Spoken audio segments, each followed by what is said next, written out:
Salut YouTube, c'est Darix pour un exercice un petit peu particulier. Alors on va parler du livre qui est en photo sur la vidéo, qui s'appelle Mauvaise Troupe,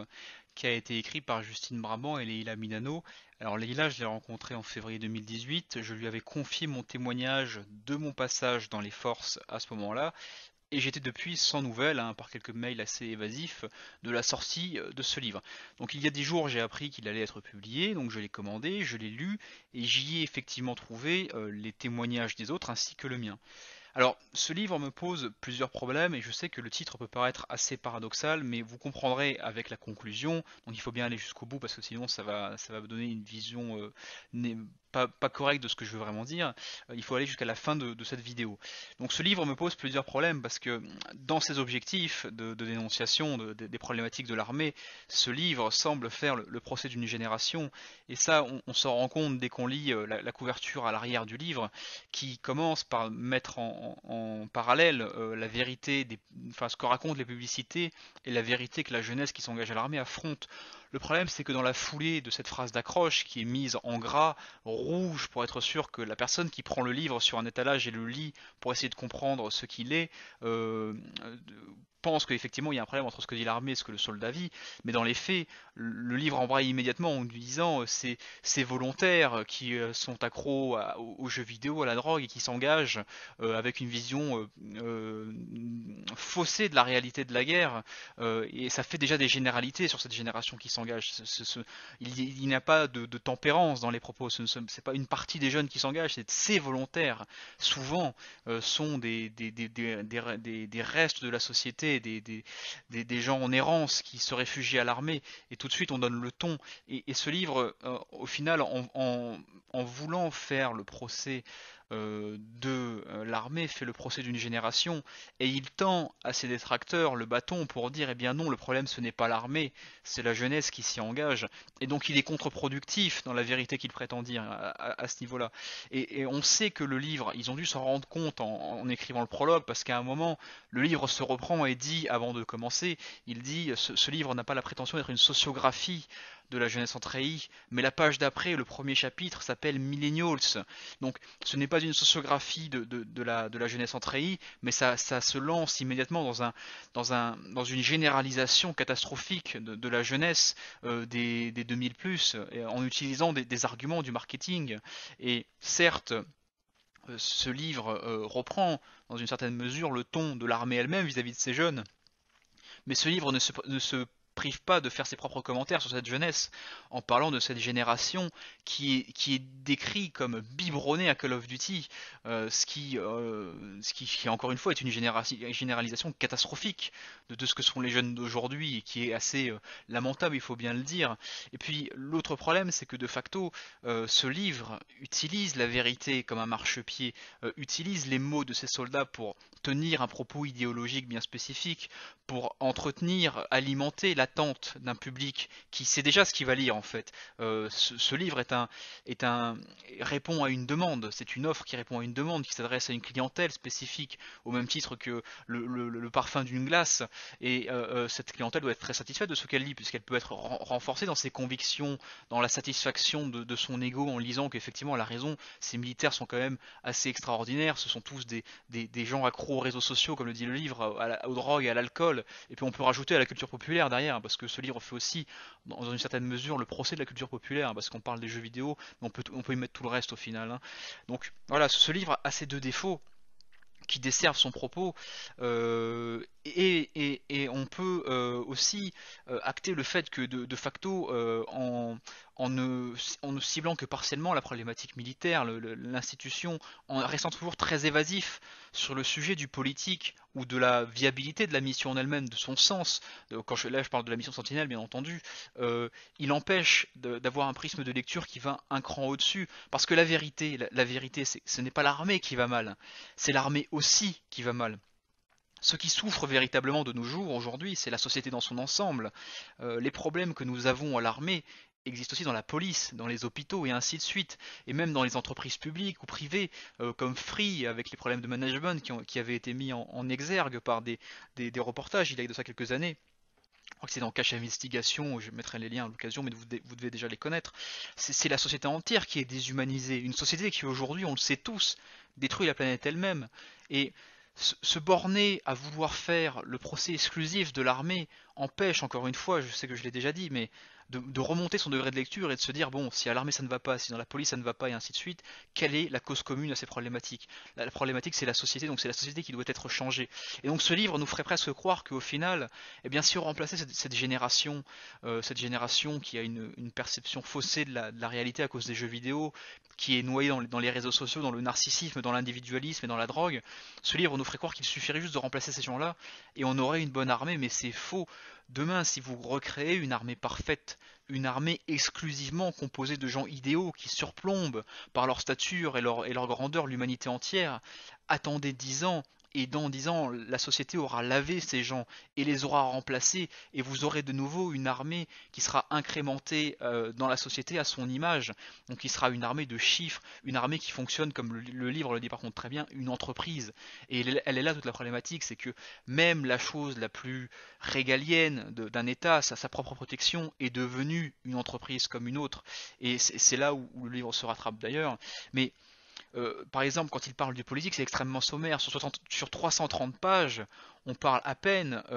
des 900 millions que coûte l'opération Sentinelle et qui sont peu de choses par rapport à ce qui aurait vraiment dû être fait. L'opération Sentinelle n'a pas de sens. Il aurait fallu embaucher des policiers, des gendarmes, des gens dans les renseignements, améliorer l'état des ministères de la justice, améliorer le système pénitentiaire français. Et au lieu de ça, bien entendu, le politique s'est empressé de prendre des militaires, de les mettre dans les rues, comme autant de panneaux publicitaires pour dire aux Français, regardez, votez pour nous, la France est en guerre, nous agissons. Et ce livre est très sommaire là-dedans, mais elle est là l'une des vraies causes de la problématique actuelle. Et d'ailleurs, pour parler de problématiques vis-à-vis des armées,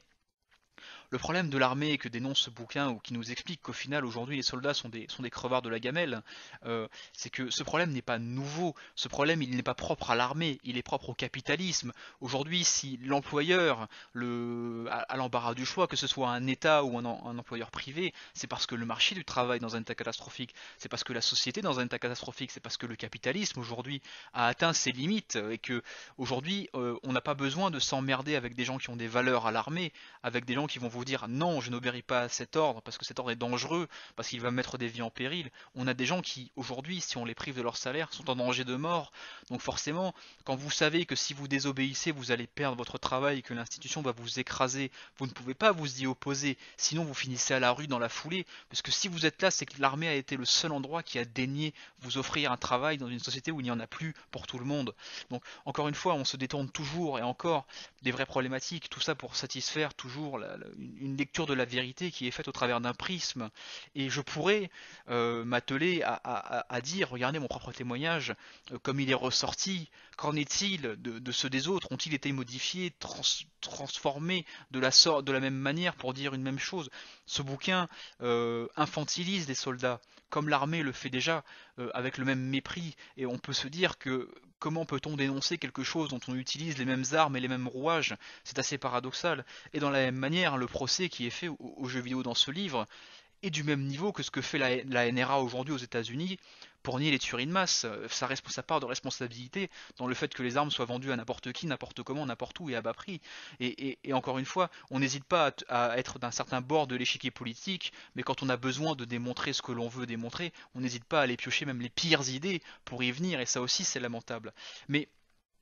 je vais m'arrêter là parce que je vais faire un parallèle avec ce livre. Je vais faire un parallèle qui est important, c'est que ces soldats dont parle ce bouquin, ces soldats qui sont effectivement des fumeurs de chichons, qui sont effectivement accros aux réseaux sociaux, qui peut-être, ou même sûrement, ont une perception faussée de la réalité à cause des jeux vidéo, qui sont des narcissiques vantards qui s'étalent sur les réseaux sociaux,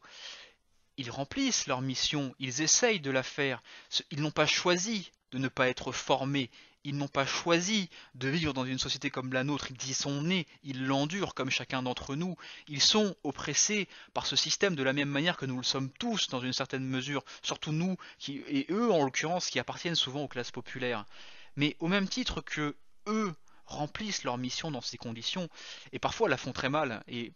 ce livre me permet de mettre le point sur des exactions qui ont été terribles et qui n'ont jamais été jugées, et ça c'est inadmissible. Mais ce livre fait la même chose que ces soldats.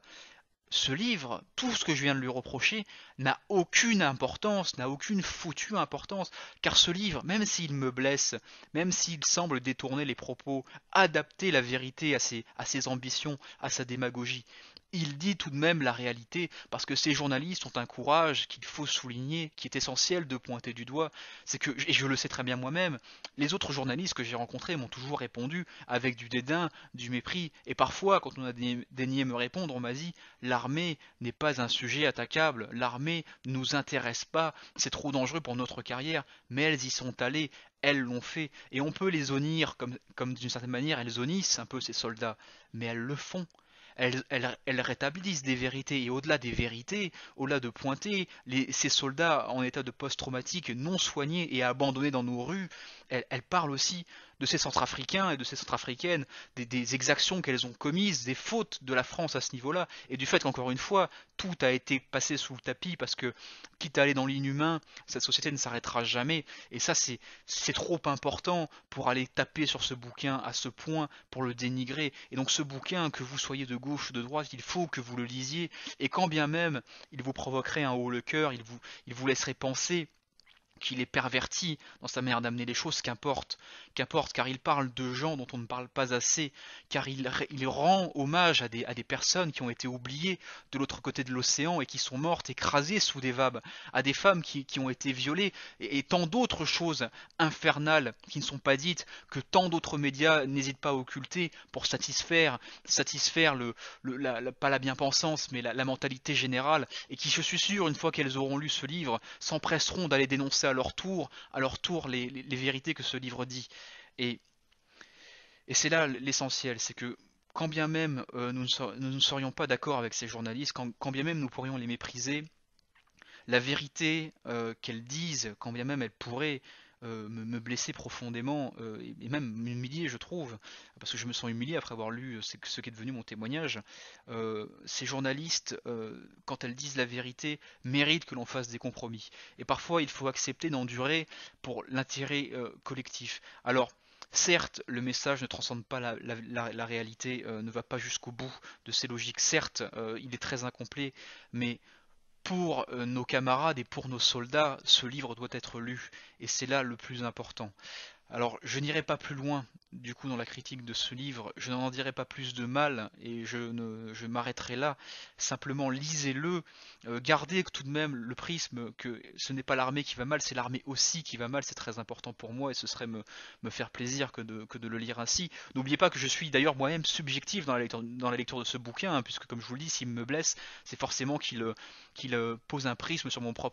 propre lecture. Donc ayez du recul sur ce que je vous dis, hein, parce que peut-être que pour vous c'est pas si grave au final, et effectivement ça ne vous implique pas directement. Et moi je suis quand même soulagé de l'avoir lu, je suis soulagé que tout cela ait été dit. Et pour conclure,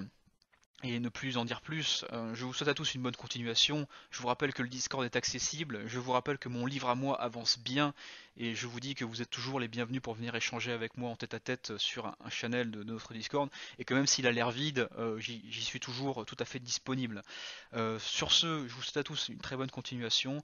Je vous dis à très bientôt pour la prochaine vidéo qui devrait arriver dans les semaines à venir si je me motive un petit peu. Et bien entendu, hein, je vous tiens au jus de ce qui se passe et en espérant que ce monde aille un petit peu mieux par la suite. Merci à vous et bonne continuation.